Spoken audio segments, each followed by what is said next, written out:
week, we're getting a look into the kitchens and the dining rooms of some of the top chef talent in New Orleans. In Rob Krieger's special reports, he's introducing you to our local James Beard Award nominees. This morning, Rob has a treat for you, a visit with the head chef at Willa Jean, nominated for Outstanding Pastry Chef. Here at Willa Jean in the CBD, you'll find a welcoming counter with stunning stacks of cookies and pastries and a dining room that stays busy thanks to the crave-worthy savory creations that bloom from the kitchen. Behind it all is a chef who's poured her heart into this restaurant and probably baked more chocolate chip cookies than you'll ever eat in your life.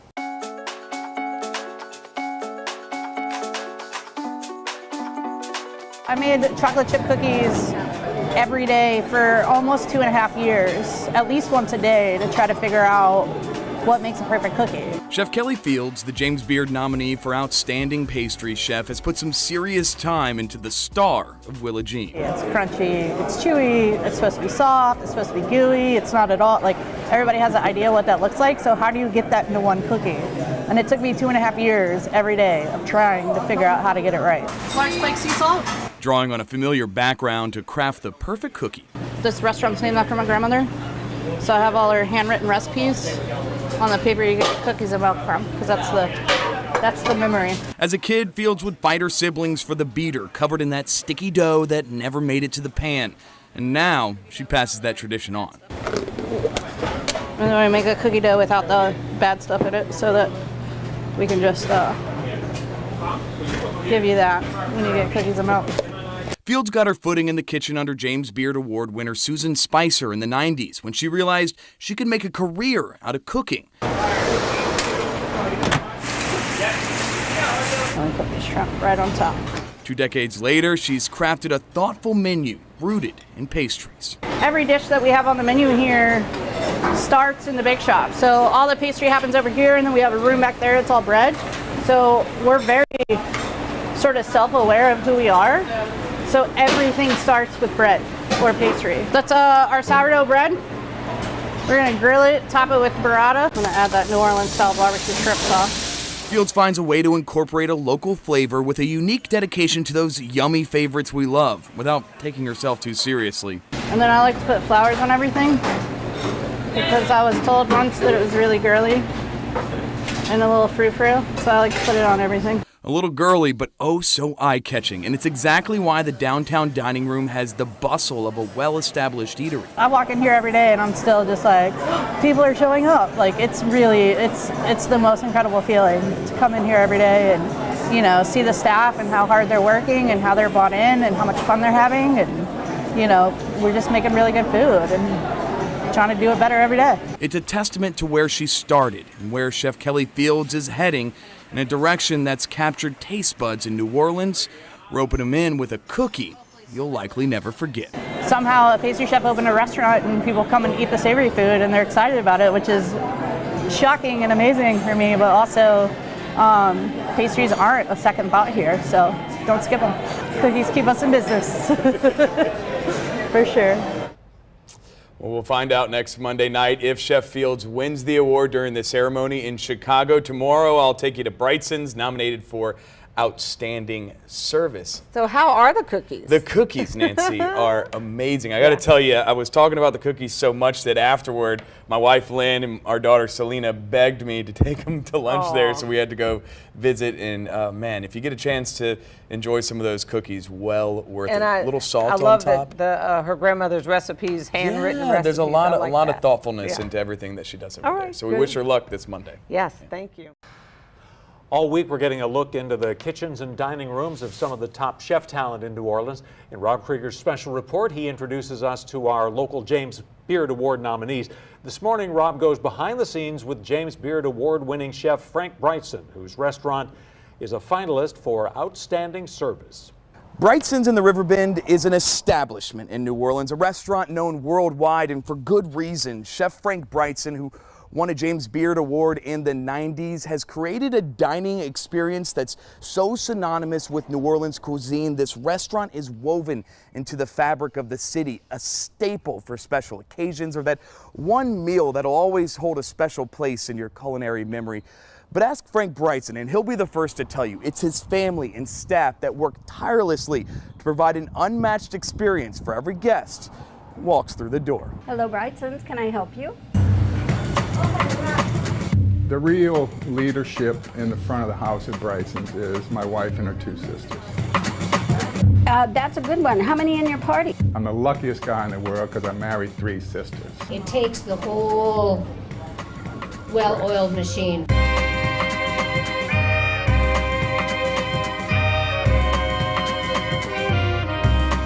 They take care of business and set the tone in the dining room and on the phone because it begins there. Well, great. What's your last name, ma'am?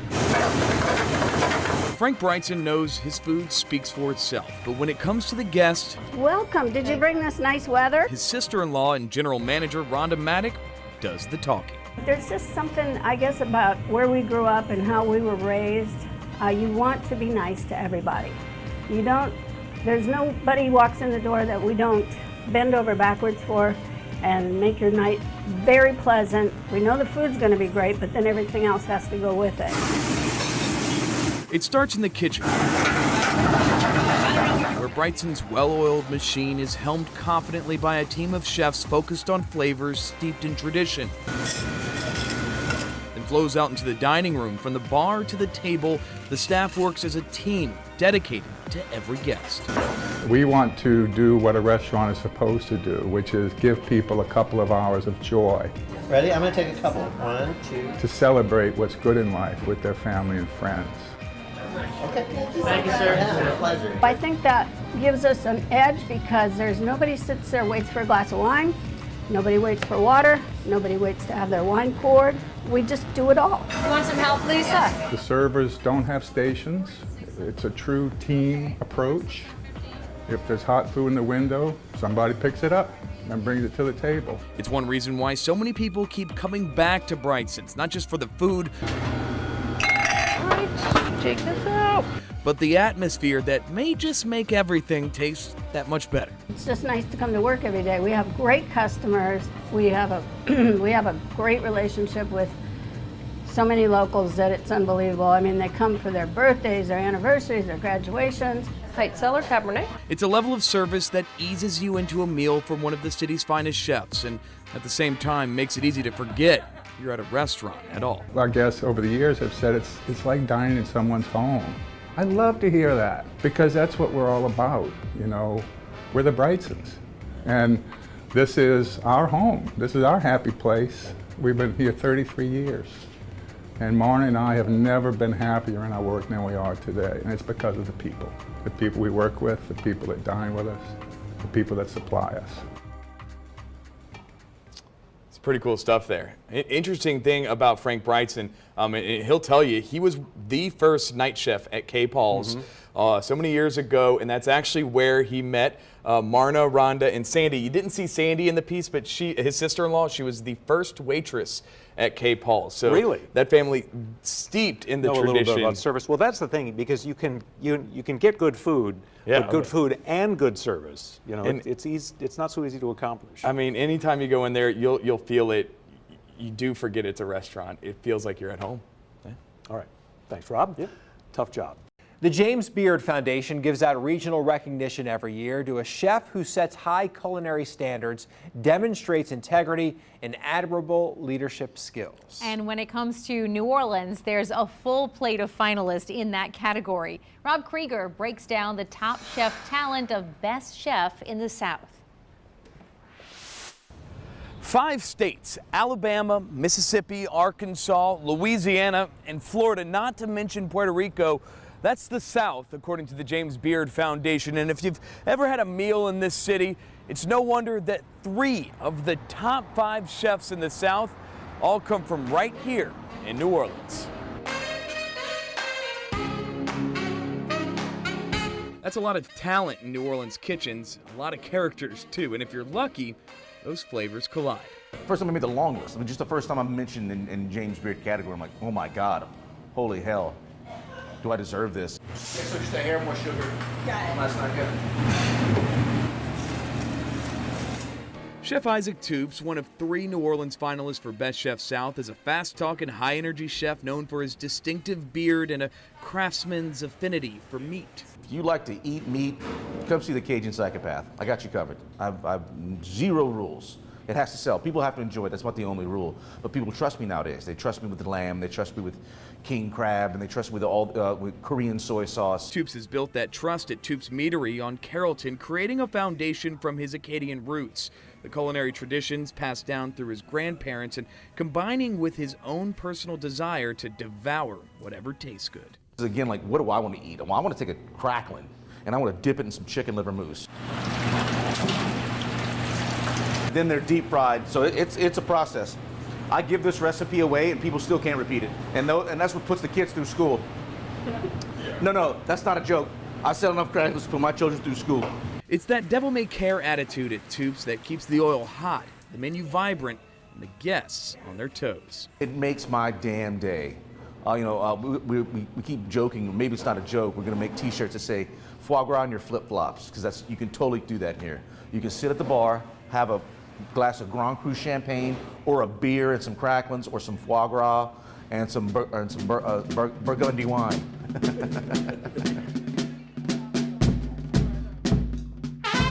Seat 224.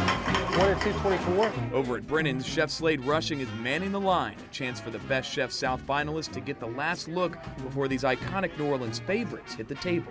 32, 32. 32's in, 15's in. Rushing got his start in the kitchen, struggling through engineering school at Mississippi State, looking for an escape. My brother and I went out on a whim and we signed up for a cooking school because we were roommates in college. My dad and mom found out. My mom was very upset. My dad told her, calm down for a minute, we'll talk some sense into him when he comes back home. But his father, who he credits with instilling a love of cooking at a young age, quickly got on board, and that sense he promised to talk into Slade, well, it never came. Now he's at the helm of one of New Orleans' most storied restaurants, dishing out pink plates with classics and creating a menu that promises the taste buds something new. I mean, there's bananas Foster's. Same way it was 70 years ago. But in all seriousness, we like to take some of these old classics and just dust them off a little bit. This is our crawfish scramble. It's got a little porcini mushroom duxelle with it, lobster sauce, brioche. Rushing knows it's the staff that surrounds him that's helped land his name on the finalist list for a 5th time. That and his passion for the perfect plate. I'm a humble country boy. I just like to eat, and it shows. But I also like teaching my cooks, I like seeing enthusiasm in their eyes. You got 2 shrimp salads working over here, kid? I got one right now. Give me 2 all day on pickup, okay?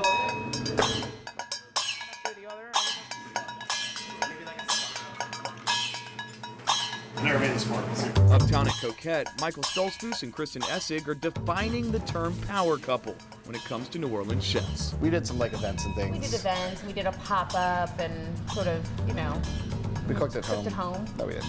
Not really. We drank a lot. The pair make up the 3rd New Orleans finalist in the Best Chef South category. Keep your eyes on their kitchen, where Stoltzfus is often tinkering away on something new to please the palate. We change our menu a lot, and we have a lot of really creative people in the kitchen, and we spend a lot of time in the kitchen, and we just try to keep it very fresh. I mean, we are a completely different restaurant than when we opened 10 years ago. From the smoked short rib dusted with charred garlic and spring onion tops on a bed of English pea puree, to the homemade sausage smoked out back, there's always something to push the limits. This time of year, we're just stoked on vegetables. Like, we're getting beautiful asparagus. We just got fava beans in yesterday that are local. It's just a really great time to be cooking in New Orleans. Essig is quick to point to the staff that keeps Coquette buzzing, landing them recognition from the James Beard Foundation for 7 years running. This is not a chef nomination. This is a whole restaurant nomination, no matter how you look at it. I mean, there's just no way that even just the 2 of us could do this by ourselves. I mean, we have a staff of almost 50 people that literally run our restaurant. We couldn't do that without them. So I think it means a lot, even if they're not up there with us, Chicago. I mean, I know they obviously care a lot and they want to win it too. We couldn't do it without them. Essig and Stoltzfus will join Rushing and Toups in the Windy City to find out who comes out on top, but they know just a chance to represent New Orleans is enough to whet that James Beard appetite. Even if one of the three of us doesn't win, it's still great to be so well represented. It does so much for our city, and people don't come to New Orleans to have one meal. You know, people come to New Orleans for a weekend, they're having 7, or if they're like us, we go somewhere we have 12 meals. We're all on the same team. You know, this city, New Orleans, it's been known for its food for centuries, you know, and here we are again, we're representing us. It's an honor for all of us to be there. We're all in it together. We all text each other and congratulate each other. Hey, let's go. My text message was, let's go burn down Chicago.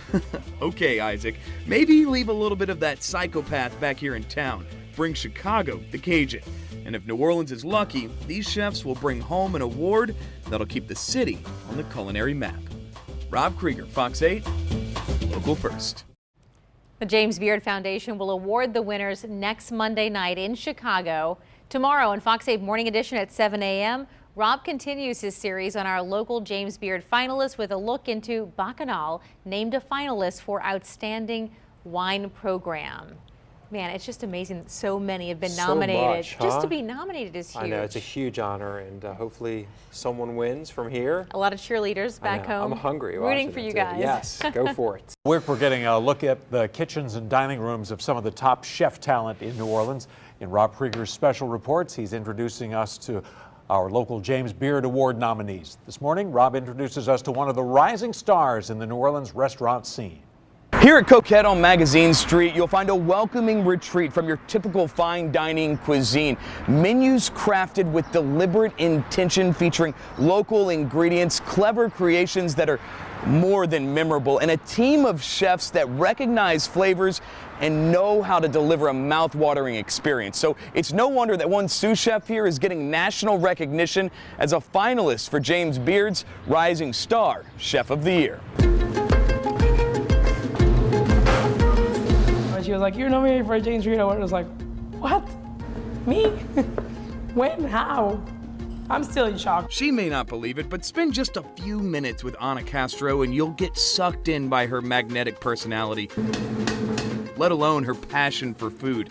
It's a love affair with flavors that's deeply rooted in her childhood. My dad says, like, "I've always knew you were gonna be a chef. Even before you knew it, I knew it." And like, apparently everybody knew it. Her dad, often away for business, Castro was raised by her grandparents in Mexico City. Her grandmother, an expert in the kitchen, never cut her any slack. She was a rough woman when I was growing up, but anytime she cooked, like, that's exactly where she showed how much love she had for everybody, or like the way, like a way to like comfort somebody, or you know, that was it. And I was like, wow, this is kind of crazy. Like my grandma, like if I ask her for anything, she'll say no, but if I tell her I'm hungry, she'll do this incredible thing, you know? That's exactly how her affinity for cooking blossomed, as she learned a language of love is often spoken through our infatuation with food. I started like cooking, like I went to culinary school and I had like a few like jobs like at cafes and something in Mexico City. And then that's when I moved to India and I was just kind of like working as the assistant of a chef. From India, she found herself working on European farms, then hopped across the pond, making a splash in New York before finding her way to Coquette, a place where collaboration is king and every dish that comes from the kitchen is crafted with purpose. Everything that is on the menu has, from a glass of wine, a cocktail, a dessert, anything. Everything has been like thoughtfully put there for a reason, you know? And we've all tried it, we've all tasted it, and we've all made a conscious decision that it is there because it is amazing. As a sous chef, she's joined a team where her leadership shines. Bolstered by fellow James Beard finalists Michael Stoltzfus and Kristen Essig, her path is clear, cooking with integrity and making an impact in her field for years to come. When I was young and everything, I felt like, yeah, one day I'll have a restaurant, you know, one day I'll have like a team, you know, I'll be the leader of a team and like, we'll, you know, like this kind of Cinderella tale, and like we'll all believe in each other and it's gonna be great. And now it's so much more than that. Yes, it includes all those things that are like great, but it also is like, how can I help my community? How can I grow the industry? How can I make the industry a better, safer place for everybody? From humble roots where food was always an expression of affection, her love for cooking is just the beginning of a devotion to a city that covets its cravings and revels in the ones who are mastering that culinary voice. There's thousands and thousands of like cooks in the city, and like, they're all amazing. And like, you know, if I win, this is for everybody, you know. If I win, I'm gonna be like, yep, this is for New Orleans.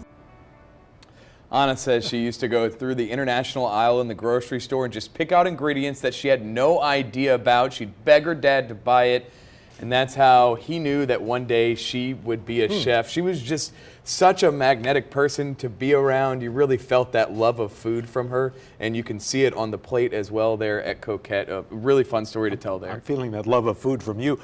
It does show, though, the amount of talent that's out there. That's right. And Rising Star Chef of the Year is a national recognition. So she's one of 5 in the entire country that has been nominated for this category, and it's only for chefs who are 30 and under. So we're pretty proud of her. Now tomorrow we're going to be speaking to one of the giants of the restaurant industry here in New Orleans, Donald Link, who is up for Outstanding Chef, which is kind of like Best Picture in the Academy Awards. So okay. It'll be a good one. That's a good one. A look this week into the kitchens and dining rooms of some of the top chef talent in New Orleans. In Rob Krieger's special report, he's introducing you to our local James Beard Award nominees.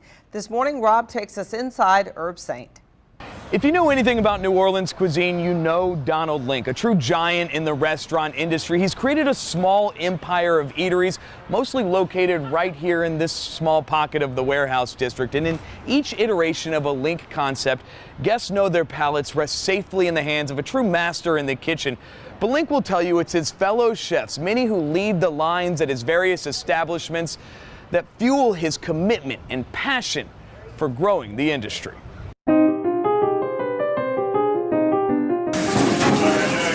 In the beginning, it's like you're in the kitchen all the time, and that's your whole life is just 8 in the morning to midnight every day. You know, just kitchen, chefs. And then you start to expand your vision and realize that with growth, in order to have growth, you really have to put some time into other chefs and other people and growing the structure, while at the same time maintaining the integrity of the food and the quality and being current, you know, and keep moving forward. Donald Link has had a hand in the growth of several influential New Orleans chefs. His prowess for creating craveable dishes is infectious. It all started as a kid when food just wasn't fancy. Food was a different thing. It wasn't a job back then. It was just, you know, there weren't really fine dining restaurants that we would go to. So it just formed a connection at a really young age to cook like really honest kind of, you know, comfort home cooking food. Those honest flavors are at work in each bite, like the crowd favorites at Herb Saint, Link's flagship restaurant. The duck confit with dirty rice, I think, has been on since the very beginning, and the gumbo. I think those two are probably the gold standards, and then over time, you know, the spaghetti and the poached egg, kind of like the take on carbonara. The thoughtfulness behind a dish like the duck confit extends well past the palate. Link knows creating world-class menus starts beyond what happens in the kitchen and on the plate. One reason why the James Beard Foundation has named him a finalist 6 times for Outstanding Chef. Like I said, we have in-house ordering systems for our own produce. We decide what the farmers grow. We support them almost 100%, some of them.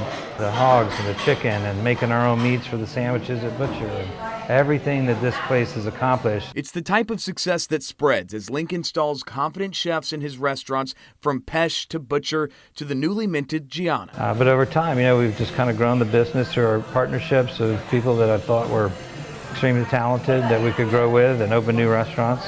Obviously, I can't cook at every one anymore, with 7 now. These days, Link loves discovering those talented chefs who understand the importance of ingredients and their provenance, and watching them create those dishes that have a solid hold on the city's taste buds. I think it's that commitment, not just to, you know, the plate of food, but the overall picture about where is that food coming from, how are we sustaining our local economy with it, what farmers are we using, how are we affecting the world of food and the world of farming, but also the world of how we treat our employees and how do we pay and what are the benefits that we could provide, because back in 20 years ago, you know, those things didn't exist. Donald Link has surrounded himself with successful chefs. His executive chef and partner at Gianna, his newest restaurant, is also a James Beard Award winner. Rob continues his series next week on Monday when we visit Joanne Clevenger, who is a finalist for Outstanding Restaurant. We've been giving you a look at our local James Beard Award-winning finalists ahead of the award ceremony in Chicago tonight. And Rob Krieger has the final installment of the series as he visits with James Beard Outstanding Restaurateur finalist Joanne Clevenger.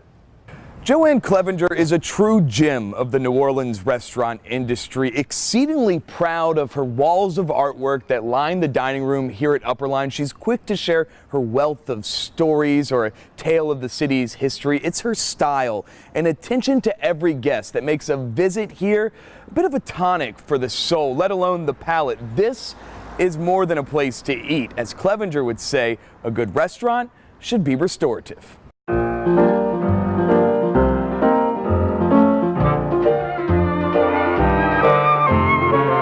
It can be a hot dog stand or a diner or a little pizza place. But if you can restore your guests after the hassles of the day, then you have made their lives a little bit better.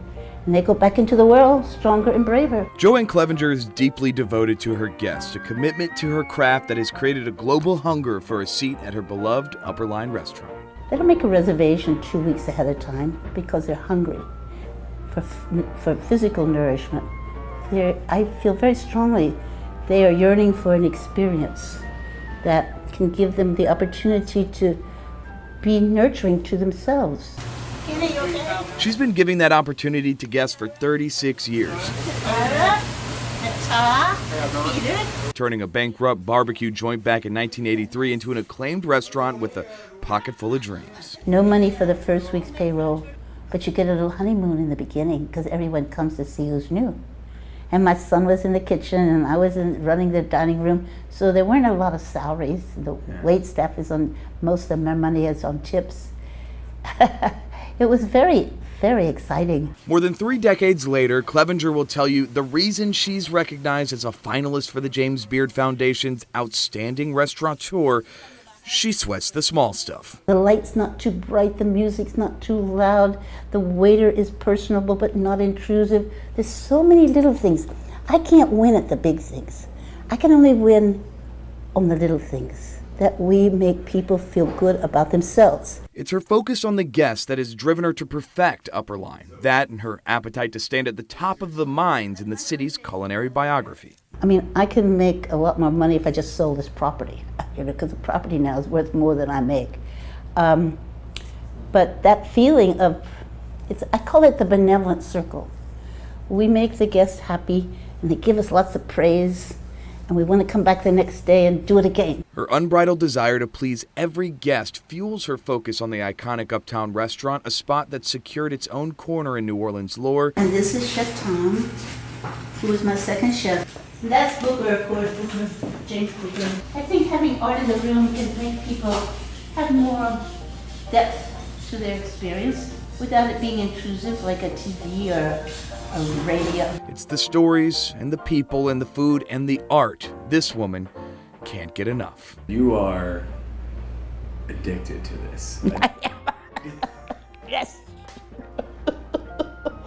Addiction is probably appropriate, but if someone had told me when I was thinking about this, now Joanne, if you do this, you know it's going to take most of your adult life, because I was 42 when I started this, I might have said, But once you get in it, the momentum carries you, and you go. There's people who work here, the people who come here.